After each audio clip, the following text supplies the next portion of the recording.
नमस्ते। जय श्री राम, जय श्री कृष्ण, वंदे मातरम, जय वीर सावरकर। नमस्ते दोस्तों, आज मैं जो आज देख रहे हैं कि किस तरह मीडिया का एक कुकर्म भरा चेहरा है, किस तरह यह हिंदुओं के खात्मे के लिए हर हिंदू द्रोही कृत्य में यह लगे हुए हैं, राष्ट्र के विरुद्ध लगे हुए हैं। और कोई भी हिंदुओं पर यदि कोई अत्याचार होता है तो उसको यह उजागर क्या करेगी, उसको ढकने का ही काम करता है। और हर देश तोड़क जातिवादी शक्तियों को बढ़ाने वाले हिंदुओं में जाति तोड़ने के उद्देश्य से या हिंदुओं में विभेद उत्पन्न हो, हिंदुओं को टुकड़ा टुकड़ा करके जिससे कि इसकी शक्ति खत्म हो जाए, तो इस तरह के समाचारों को उछालते रहती है, जिससे कि हिंदुओं में विग्रह उत्पन्न हो। कहीं पर दलित ब्राह्मण का या कहीं पर यादव ब्राह्मण का, कहीं पर दलित क्षत्रियों का, इस तरह का विमर्श उत्पन्न करके यह हिंदुओं को खत्म करने का हमेशा प्रयास करते रहती है। तो यह जो मीडिया का चरित्र है, यह जो हिंदुस्तानी मीडिया का राष्ट्रद्रोही, हिंदू द्रोही और विकृत रूप है, यह कोई आज से नहीं है। मीडिया का विकृत और सबसे अधिक भ्रष्ट राष्ट्रद्रोही, हिंदुद्रोही रूप दिख रहा है। जैसे जब कश्मीर से 6 लाख हिंदुओं को मार के भगाया गया, या बंगाल में जब 2.5 लाख से ज़्यादा हिंदुओं को मार करके भगाया गया, उनकी स्त्रियों के साथ भयंकर बलात्कार किया गया, उनके घर जला दिए गए, गांव के गांव जला दिए गए, उनको आज तक मतलब 3 महीने से ज़्यादा हो गए हैं, आज तक उनका खबर लेने वाला कोई मीडिया नहीं है, उसके बारे में कोई नहीं बोलते हैं। या जब महाराष्ट्र में असीमानंद सरस्वती को पहले ही पकड़ा गया था, प्रज्ञा सिंह ठाकुर को, या ये कर्नल पुरोहित को पकड़ा गया था, तो उसमें भी आप देख सकते हैं। और हाल ही में जब यहाँ पर कल्पवृक्ष गिरी और एक जो सुशील गिरी थे, उनको बर्बर तरीके से किस तरह जिहादियों ने और ईसाइयों ने और कांग्रेसियों ने पीट पीट करके मारा, तो उसका आपने देखा ही है। तो यह जो है सो आज का नहीं है, हमेशा से ऐसा चल रहा है। हिंदुओं की हत्या, हिंदू स्त्रियों के हजारों की संख्या में बलात्कार बंगाल में हुआ, उनके घर लूटने जलाने पर शैतानी चुप्पी इन्होंने साधे रखी। लाखों हिंदुओं को अपने घर बार छोड़ करके भगाए जाने पर इनकी जो शैतानी चुप्पी और हिंदुओं के विरुद्ध हर अत्याचार पर चुप्पी, और मुस्लिमों के विरुद्ध या ईसाइयों के विरुद्ध जो छोटी छोटी भी बातें होती है, उसको लेकर के ये जो हंगामा करा करते हैं और पूरे संसार में यह हंगामा मचाते हैं। खाली हिंदुस्तान में ही नहीं, इनके ही राष्ट्रद्रोही अखबार के माध्यम से, इनके सूचना के माध्यम से, इनके विदेशी जो वाशिंगटन पोस्ट है, चाहे इकोनॉमिक पोस्ट है, चाहे वॉल स्ट्रीट जर्नल है, चाहे वाशिंगटन न्यूयॉर्क टाइम्स है, चाहे BBC लंदन है, तो इन सब में इनके लेख छापते हैं। और उनमें जो छोटी छोटी बात के लिए भी, जहाँ पर हिंदू नहीं भी बात है, तो पर भी हिंदुओं को फंसाने के लिए, हिंदू धर्म को कलंकित करने के लिए हर तरह के प्रपंच रचते हैं। जैसे कि आपने कठुआ में देखा होगा, जब कठुआ में कोई हिंदू, उस जो आसिफा नाम की लड़की थी, उसके साथ किसी हिंदू ने बलात्कार नहीं किया, लेकिन 3 महीने के बाद जो मकर संक्रांति के दिन यह कांड हुआ था, उसके 3 महीने बाद लगभग अप्रैल मई में जो है सो ये वितंडा खड़ा करके, हिंदुओं को बदनाम करके, हिंदू धर्म को बदनाम करके, देवी स्थान को बदनाम करने का उन्होंने कुचक्र रचा। और संयोग से वह जो विशाल जंगोत्रा था, वह उस समय मुजफ्फरनगर में किसी ATM से अपना पैसा निकाल रहा था, जिसके कारण वह बच गया। नहीं तो उसको खत्म करने का इसने तो सारा इंतजाम कर ही रखा था। और इसमें जी न्यूज का भी काफी अच्छा योगदान रहा। यह आप देख सकते हैं, कुछ कुछ जो है सो राष्ट्र के हित में कुछ काम अब कुछ करने लगे हैं, वह भी कुछ ज्यादातर अभी भी जिहादियों के ही पक्ष में रहते हैं। लेकिन जब राष्ट्रवादी मानसिकता सब जगह फैली है, तो उसके दबाव में ये लोग कुछ करने लगे हैं। तो ऐसा यह हमेशा से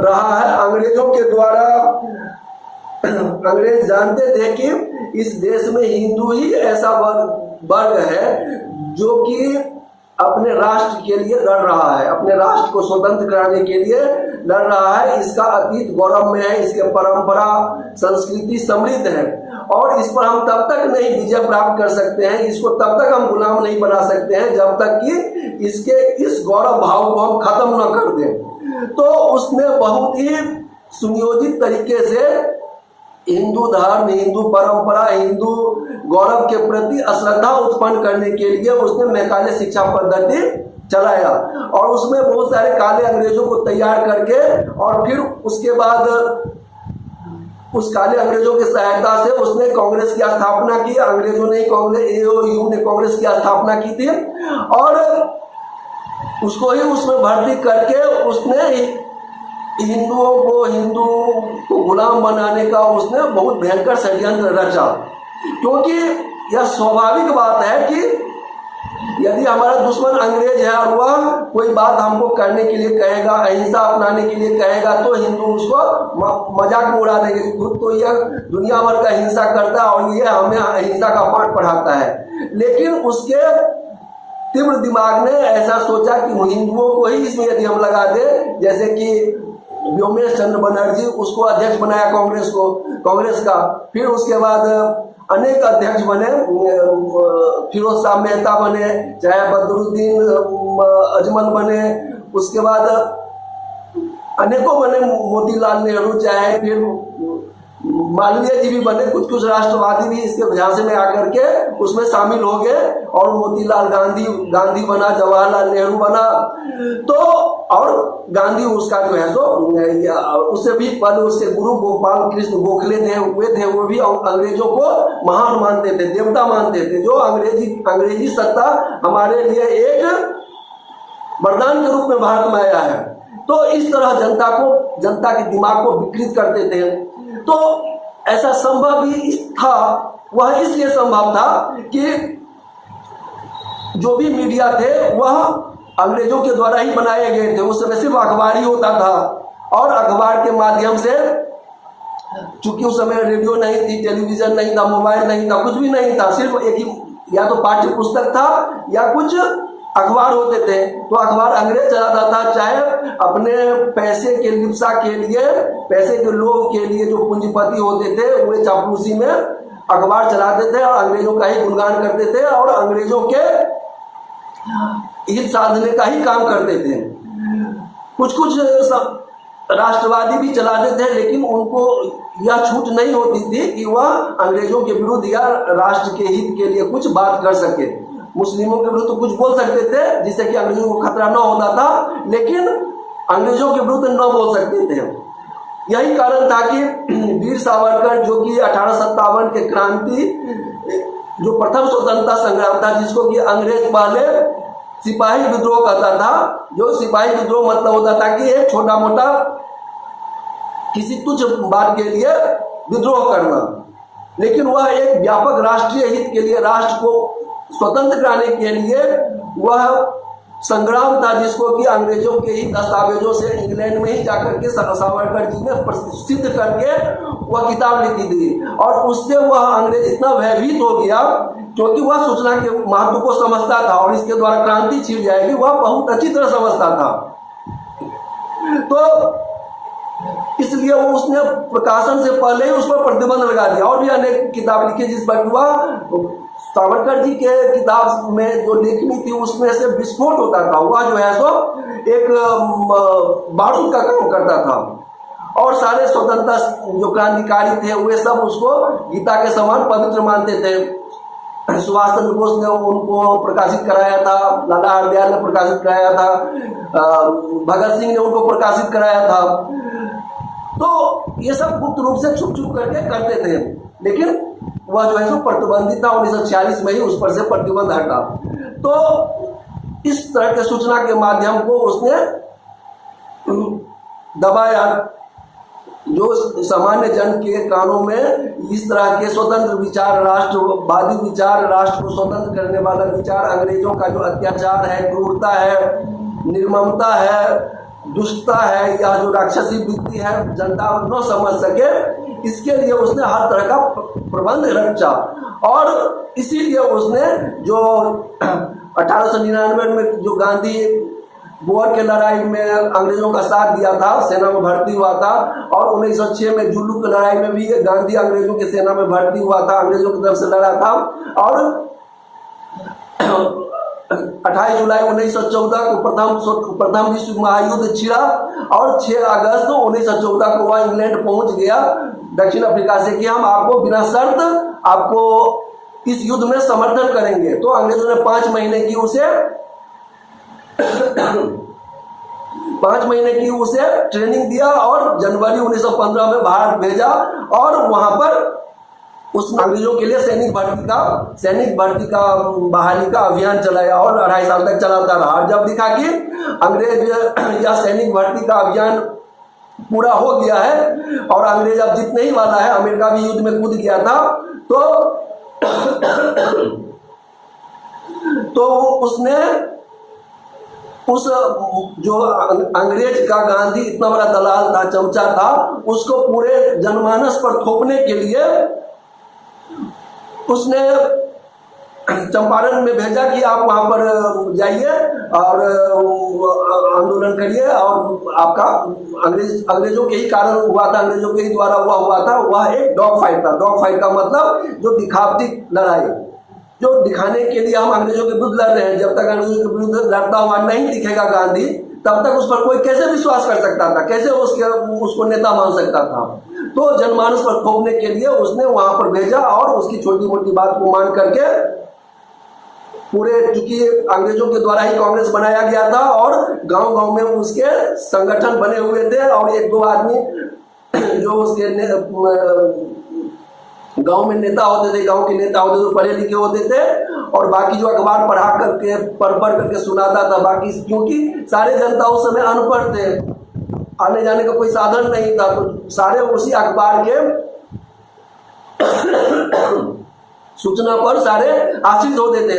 तो इस कारण से वे सब उसको महान मानने लगे। और भी कुछ शक्तियां उत्पन्न हुई जो कि कम्युनिस्ट थे, चाहे समाजवादी थे, जो कि विदेशों के द्वारा ही प्रभावित थे, और उससे अंग्रेजों को कोई खतरा न था, तो उसका भी समाचार वह जाने देते थे, जिसके कारण उन सब का भी कुछ नाम हुआ।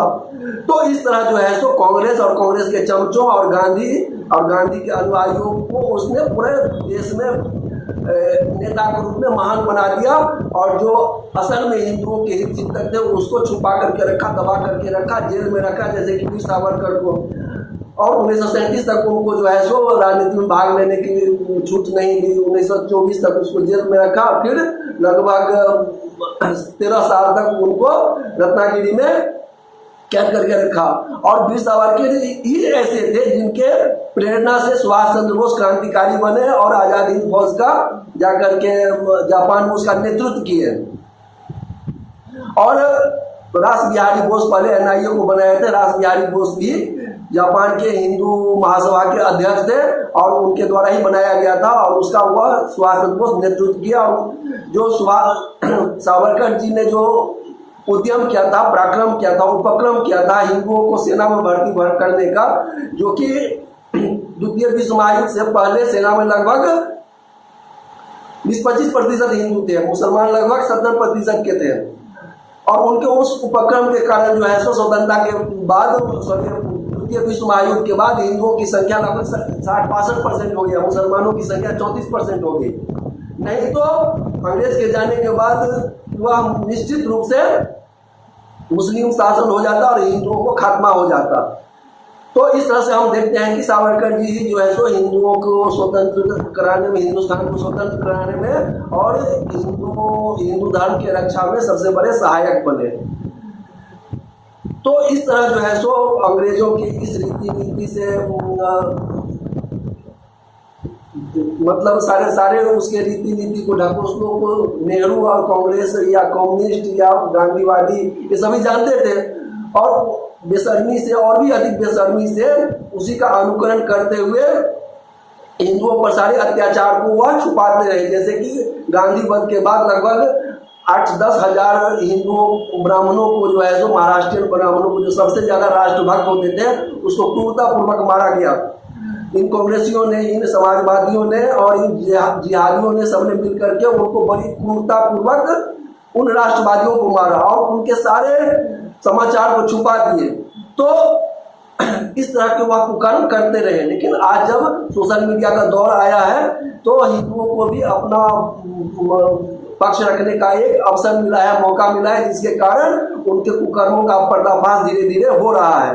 तो यह जो मीडिया का जो राष्ट्रद्रोही चेहरा है या कुकर्मी चेहरा है या हिंदू द्रोही चेहरा है, और जो यह मुस्लिमों को चाहे ईसाइयों को बढ़ा रहा है, चाहे बॉलीवुड को बढ़ाया, उसमें कांग्रेसियों के द्वारा, कम्युनिस्टों के द्वारा सहायता करके हाजी मस्तान को, अब्दुल करीम छागला को, चाहे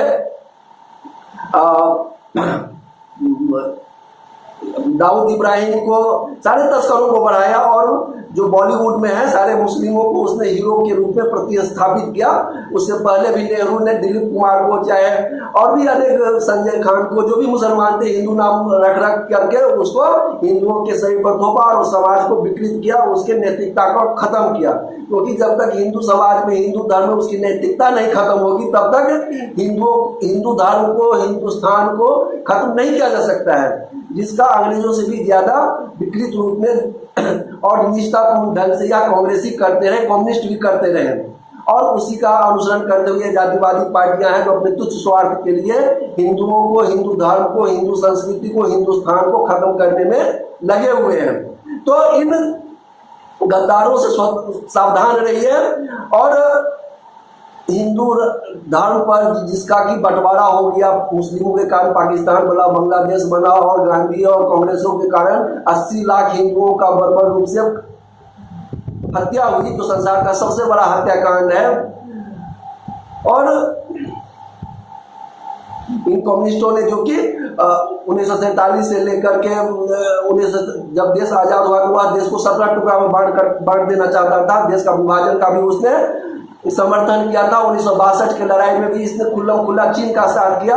यह भी एकदम खुलेआम जो है सो देशद्रोह कर रहा है। जनता को समझने की जरूरत है और इनको जूते मार करके इनको खदेड़ना चाहिए, इनको खत्म करना चाहिए। तो एक बार हिंदुस्तान टुकड़ा हो गया, अब भी चेतिए अपने धर्म को, लव जिहाद को जो ये बढ़ावा दे रहे हैं, इसमें संघ प्रमुख भी जो है सो आगे आ रहे हैं, भाजपा भी आगे आ रही है, इनका भी हिंदू धर्म के रक्षा में जो है सो कुछ भूमिका नहीं दिख रही है। तो हिंदुओं को जरूरत है कि शस्त्र बांधो। हमारे जितने भी देवी देवता हैं, राम हुए, कृष्ण हुए, काली, दुर्गा, शंकर, तो सभी ने हथियार रखे हुए थे और सभी ने पापियों को खत्म करने के लिए, धर्म की रक्षा के लिए शस्त्र का उपयोग किया और धर्म का रक्षा किया। और कृष्ण भगवान को उनका भांजा अभिमन्यु था जो सबसे प्यारा था, लेकिन धर्म की रक्षा के लिए उनका भी उन्होंने बलिदान कराया। यह उपदेश है हमारे लिए।